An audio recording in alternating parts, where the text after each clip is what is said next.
Welcome to Bible in a Year, day 137. Today we read 2 Samuel 16 through 18. Chapter 16 begins with us learning that Jonathan's son, Mephibosheth, that David had taken in as his own, has betrayed David.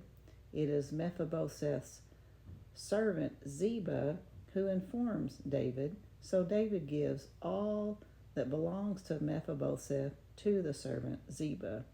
We also learn that as David and his loyal and mighty men were fleeing from Jerusalem, a Benjaminite followed in the distance, cursing David and throwing stones at him.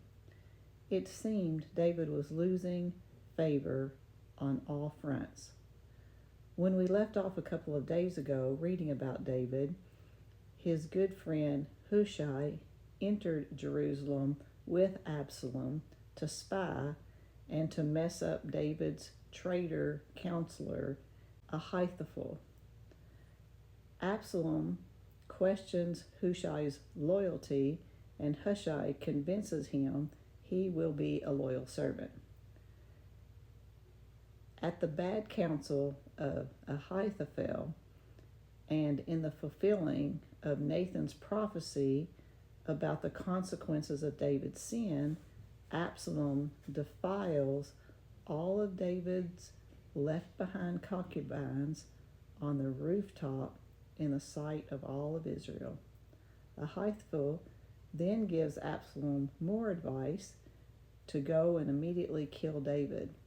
Absalom then seeks Hushai's advice, who reminds Absalom of what strong warriors David and his mighty men are, and gives Absalom a different and more elaborate war plan.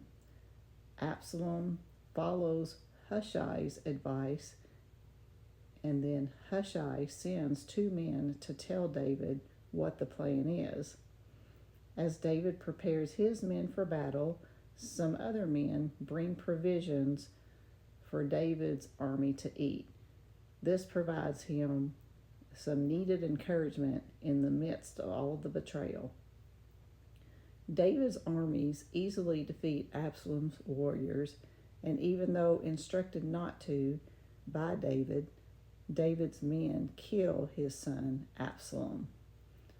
We see so often in Scripture David being kind to his enemies. He spared Saul's life numerous times.